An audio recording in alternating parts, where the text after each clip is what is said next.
Timnas Indonesia U23 harus menelan kekalahan di babak semifinal Piala Asia U23 2024 dari Uzbekistan pada Senin 30 April 2024. Warga Indonesia dibuat kecewa saat gol Ferrari dianulir oleh wasit Shen Yinhao. Termasuk Presiden Joko Widodo yang langsung menunjukkan perubahan ekspresi. Dikutip dari tribunnews.com, Jokowi menggelar nonton bareng atau nobar semifinal Piala Asia U23 2024 di Istana Presiden. Sejumlah menteri hingga Panglima TNI dan Kapolri hadir dalam acara nobar yang diselenggarakan Jokowi tersebut. Menteri PUPR Basuki Hadi Mulyono menceritakan suasana nobar pada Senin malam. Ia mengatakan seluruh menteri termasuk Jokowi berteriak riuh saat Ferrari berhasil membobol gawang Uzbekistan di menit ke-61. Kebahagiaan itu pun terlihat dari video yang dibagikan oleh Sekretariat Presiden. Presiden Jokowi beserta para menterinya langsung melompat dan berteriak.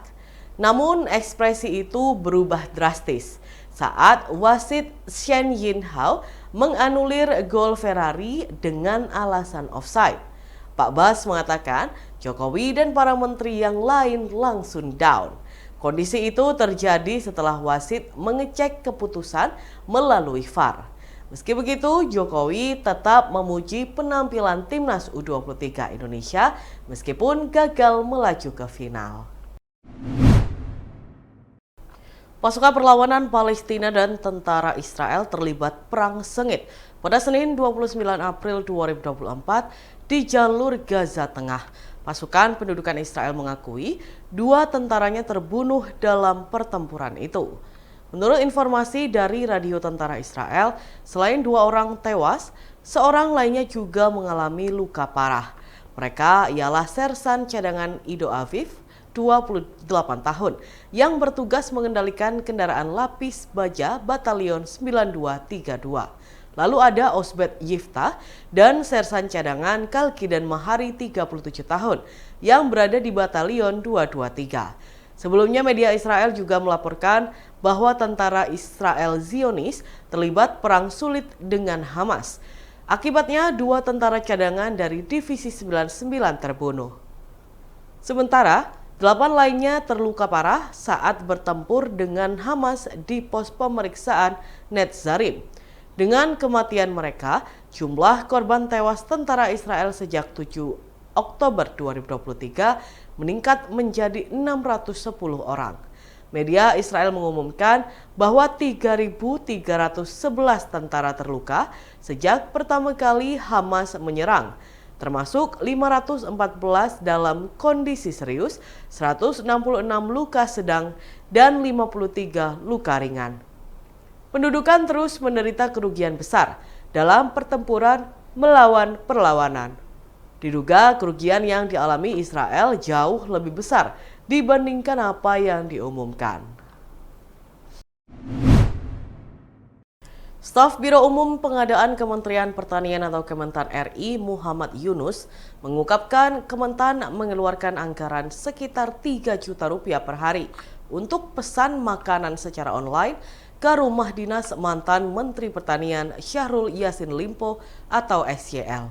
Pernyataan itu diungkap Yunus saat menjadi saksi di sidang lanjutan kasus dugaan pemerasan dan penerimaan gratifikasi yang menjerat SYL di Pengadilan Tindak Pidana Korupsi atau Tipikor pada Pengadilan Negeri Jakarta Pusat Senin 29 April 2024. Yunus menjelaskan uang 3 juta rupiah tersebut setiap hari diserahkan kepada tenaga kontrak yang bertugas di rumah dinas Mentan.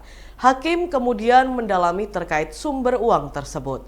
Yunus berujar 3 juta rupiah itu bukan anggaran resmi. Lebih lanjut, Hakim bertanya terkait penggunaan uang tersebut. Yunus mengatakan uang tersebut digunakan untuk memesan makanan secara online, bahkan terkadang untuk membayar laundry. Dalam proses persidangan, juga terungkap SYL menggunakan anggaran Kementan untuk kepentingan pribadi dan keluarganya, seperti setoran ke istri setiap bulan, membayar tagihan kartu kredit SYL, pembelian mobil anak SYL, hingga untuk acara sunatan cucu SYL.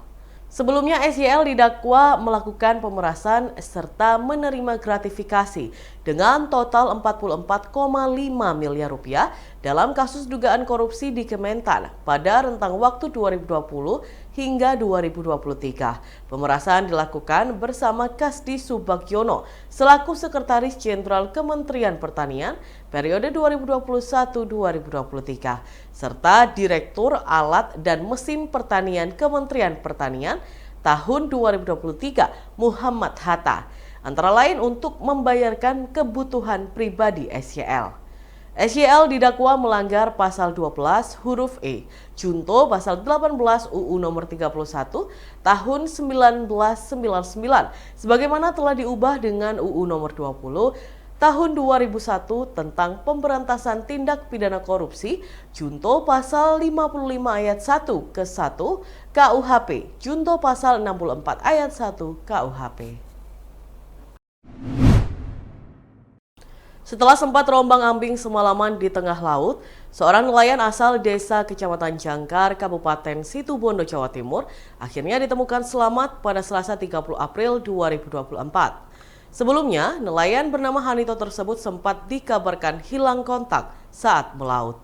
Pria 55 tahun ini ditemukan selamat oleh seorang nelayan lain yang tengah berada di perairan Sepudi, Kabupaten Sumeneb, Madura. Kapolres Situbondo AKBP Dwi Sumrahadi Rahmanto melalui Kasat Polairut AKP Gede Sukarmadiasa membenarkan ditemukannya nelayan yang hilang kontak itu. Menurutnya, nelayan tersebut hilang kontak saat melaut karena ada masalah pada mesin perahunya, sehingga perahunya terombang-ambing mengikuti arus laut. AKP Gede menuturkan Hanito ditemukan selamat sekitar pukul 6 pagi waktu Indonesia Barat. Saat ditemukan, perahu Hanito ditarik oleh nelayan lain ke pinggir pantai Desa Jangkar. Bahkan setibanya di pantai, nelayan itu langsung dibawa pulang ke rumahnya dan diperiksa kondisinya oleh petugas puskesmas setempat. Hanito pun dinyatakan dalam kondisi sehat dan tidak ada masalah. AKP Gede menceritakan, pada hari Senin 29 April, Hanito berangkat melaut seorang diri di perairan Selat Madura. Namun karena tidak kunjung pulang, keluarganya melaporkan ke Sarpol Air dan BPBD Situbondo. Keluarga semakin khawatir karena Hanito tidak membawa ponsel saat melaut, sehingga tidak bisa dihubungi. Untungnya ada nelayan yang menemukannya dan langsung mengevakuasi ke Jangkar. Seorang bayi laki-laki ditemukan di pekarangan kosong milik warga di Kecamatan Sukorejo, Kota Blitar, Jawa Timur pada Selasa 30 April 2024. Bayi yang baru dilahirkan itu diduga dibuang oleh orang tuanya di lokasi. Kapolsek Sukorejo Polres Blitar Kota, Kompol Imam Subeki mengatakan bayi tersebut pertama kali ditemukan oleh warga. Warga mendengar suara tangisan bayi dari sebuah pekarangan kosong. Setelah dicek, terdapat sesosok bayi di area tersebut. Kompol Imam menuturkan, bayi itu ditemukan sekitar pukul 8 pagi waktu Indonesia Barat. Warga sekitar pun langsung membawa bayi malang tersebut ke Puskesmas Sukorejo. Saat ditemukan, bayi masih hidup dengan kondisi tubuh kotor bercampur pasir. Bayi hanya ditutup kain dan diletakkan dalam kardus. Namun kondisi bayi dinyatakan sehat dan saat ini tengah dirawat di puskesmas. Menurut Imam, bayi diperkirakan baru dilahirkan semalam sebelum ditemukan oleh warga. Kondisi tali pusar bayi juga masih menempel. Pihak kepolisian masih menyelidiki kasus penemuan bayi tersebut. Polsek berkoordinasi dengan unit PPA Satreskrim Polres Blitar Kota untuk mencari orang tua pembuang bayi. Imam menduga bayi itu dibuang dengan cara dilempar dari atas ke pekarangan kosong milik warga. Pasalnya terdapat pagar bambu yang mengelilingi pekarangan tempat bayi ditemukan. Kepala Puskesmas Sukorejo, Wisma Yuniar, mengatakan bayi tersebut dalam kondisi sehat. Ia memiliki berat 3,1 kg dan panjang 50,5 cm. Pihak puskesmas pun telah memberinya vaksin dan vitamin. Dalam Tribunnews berikut kita simak bersama wawancara dengan Kapolsek Sukorejo Polres Blitar Kota, Kompol Imam Subeki. bayi tersebut kita bawa ke puskesmas. Alhamdulillah untuk bayi sampai saat itu sehat, ya, masih dirawat di puskesmas Kecamatan Sidoarjo. Kondisi awal saat ditemukan seperti apa? Untuk kondisi awal ditemukan memang pada saat itu dalam keadaan kotor karena di semak-semak sehingga digabung dengan tanah sehingga dibawa ke puskesmas untuk dibersihkan di dalam. Untuk berat bayi ini berapa panjang? Untuk berat sama panjangnya tadi sudah diukur sama BPA, bahwa nanti silakan diinvestigasi dengan BPA. Dugaan dibuang ya, dan itu? Sementara dugaan seperti itu, yang jelas ditempatkan di situ kan paling tidak kalau hadiah dibuang. Kalau lihat tempat dan kondisinya. Ya. Kalau proses penyelidikan ya seperti apa nanti, Dan? Untuk sementara kita masih komunikasikan dengan BPA dan juga teman-teman dari Reskrim. Nanti untuk menentukan tidak lanjut dari pemeriksaan awal ini. Sementara kita masih pendalaman di puskesmas lihat kondisi bayinya. Saksinya di berapa dan yang sudah mungkin dimintai keterangan? Untuk saksi ini masih tahap awal pendataan, belum kita minta keterangan. Sehingga nanti kedepannya masih keterangan. Tepatnya di mana dan lokasinya? Untuk tempatnya ditemukannya di pekarangan rumah Pak Mulyono di wilayah Kecamatan Sidoarjo.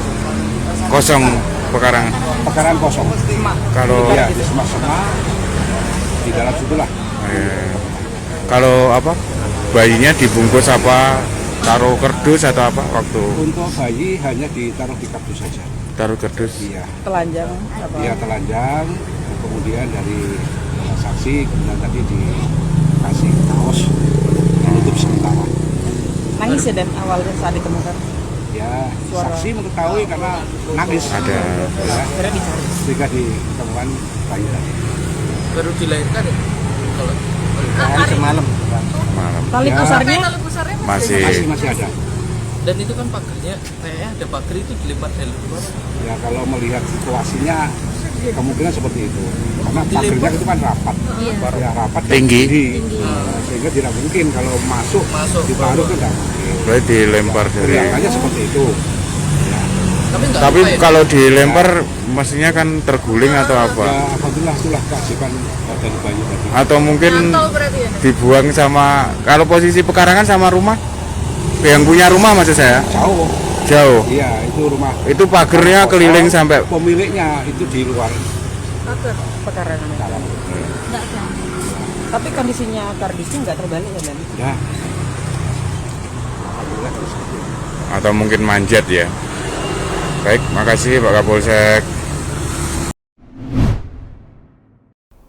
Harga sejumlah komoditas sayuran di Pasar Klojen, Kota Malang mengalami kenaikan pada Selasa 30 April 2024. Salah satu komoditas sayuran yang mengalami kenaikan cukup signifikan yakni bawang merah. Harga bawang merah di Pasar Klojen mencapai Rp65.000 per kilogram. Kenaikan tersebut berangsur naik sejak Hari Raya Idul Fitri 2024 lalu. Salah satu pedagang sayuran di Pasar Klojen, Sumartini, mengatakan harga bawang merah yang semula Rp40.000 per kilogram naik menjadi Rp65.000 per kilogram. Menurutnya, kenaikan tersebut dikarenakan faktor cuaca. Sumartini menjelaskan, meskipun harga bawang merah naik, warga sekitar tetap membelinya meski sedikit. Selain bawang merah, sejumlah komoditas lain juga mengalami kenaikan, seperti bawang bombay yang semula Rp35.000 per kilogram menjadi Rp50.000 per kilogram. Begitu juga dengan cabai merah besar yang semula Rp35.000 per kilogram menjadi Rp50.000 per kilogram. Dalam Tribuners berikut kita simak bersama wawancara dengan pedagang sayur di Pasar Klojen, Malang, Sumartini. Harga bumbu-bumbu yang naik apa Bu? Yang masih mahal apa? Yang masih mahal bawang merah. Berapa Bu sekarang? Sekarang bawang merah itu sudah 65. Rp65.000 Iya. per kilogram. Iya. Sebelumnya berapa Bu? Sebelumnya itu yang hari raya ini loh ya, 70. Ya, 75, sekarang turun dikit. Kalau normalnya berapa, Bu? Normalnya itu sebelum hari raya itu sempat 50, 40 ya? langsung naik. Ini termasuk lama nggak Bu naik? Agak lama. Berapa lama Bu harga bawang merah mahal ini? Mulai sebelum hari raya itu ya hampir 1 bulanan ya.